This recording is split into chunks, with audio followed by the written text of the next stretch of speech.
Good afternoon, Nanuet community. It's Mrs. Griffin here. And Mrs. Bonner from Highview School. So today we want to just present to you our grading proposal for this at-home learning platform, and we're going to do it together because K-4 is aligned.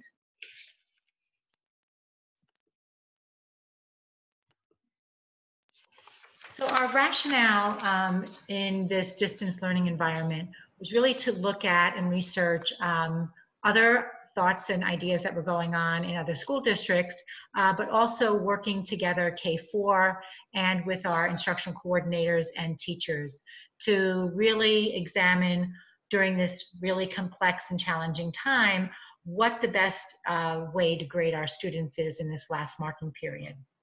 And so our discussions led us to a policy that really takes into account many changing variables: health at home, level of support, access to the work as the work changed to the online environment.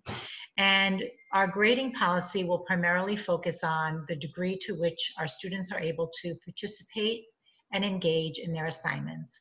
And the philosophy behind that is that this will be an idea that there do no harm and that our children are working to the best of their ability. So our goal is not only to teach students important skills and essential standards, but to create a supportive environment through which they can grow in the areas of social and emotional development and personal well-being, which is why our teachers have so expertly reached out to families and really reinforced those strong relationships they had while in school, but carrying that to the home learning environment. And we so appreciate everything that you are doing at home to support your children during this time. We know how challenging this is and what a heavy lift this is for all of our families. So we do appreciate everything and we thank you for that. Our last marking period, we're going to be able to base our understanding of what our students have been able to do using the knowledge that we have from them from September to March. So we already have a very good handle on who your children are, and we're going to look at this in a very holistic fashion where we take into account that beginning of the year and into this home learning environment with the lens of participation and engagement.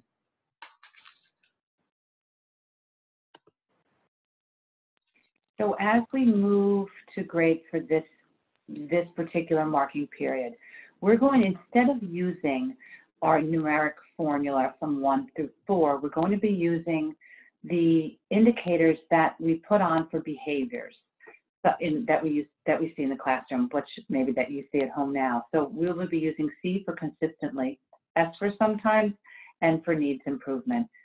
So consistently means that the students participated and completed most to all of the assignments. Sometimes the student participated and completed some of the assignments, and needs improvement is that there was minimal involvement. And again, we know that these are many, many factors involved in how often or how prevalent your engagement has been and that what the students are doing. So the rubric for this is being developed now, and we will keep you posted on what that means. But again, as Mrs. Bonner said, these indicator standards will be given out for student participation and student engagement in the online platform.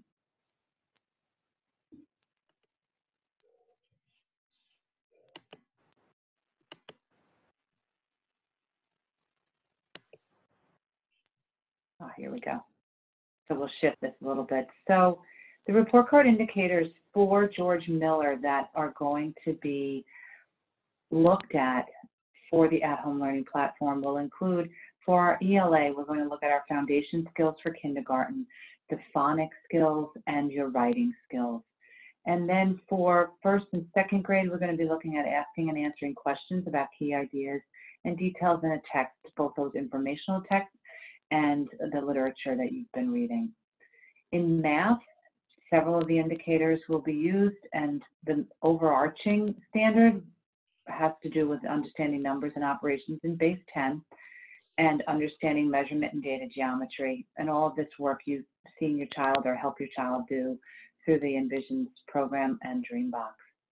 The science and social studies indicators will be not scored directly on the report card, but will be mentioned in the comments by your teacher.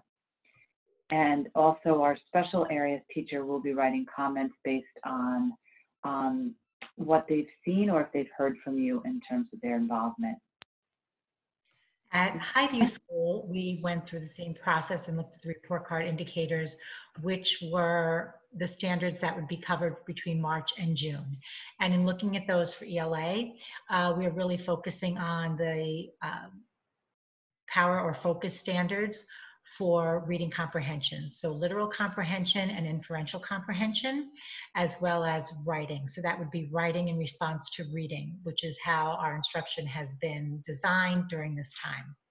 The math indicators on both grade levels, we're looking at understanding fractions and identifying and classifying geometric shapes. That's for both 3rd and 4th grade. For measurement, solves problems using measurement, that is just a 4th grade standard, and we're looking at that as well. Science and social studies, again, will be a comment in the section of the report card for comments, and that really lends itself to the more project-driven assignments that are in science and social studies. So as you see, we are simplifying the process overall for the report cards. And again, once again, looking at everything that your child has done through the lens of participation and engagement. With the idea behind this that we are here to do no harm, we're here to support, and that no one is being penalized for all the different variables that have taken place during this time of the emergency closure. And we once again want to thank you for your help and support in this process. We certainly could not have built these virtual schools at Miller Elementary and Highview Elementary without your support. And for your getting your children on the many Zoom meetings that you've had up to date, and for working so hard. So I thank you from Highview Elementary School. And we thank you very much from George Miller. Ms. Leahy and I are very grateful for everything you as parents are doing for your children and our students. If you have any questions at all regarding any of this, and as we learn more and develop our rubrics, we will be in touch via email and via our principal letters. But please reach out via email if you have any questions, and we'll call you. Thank you so much for everything. Be well and stay healthy, everyone. Be well and stay healthy.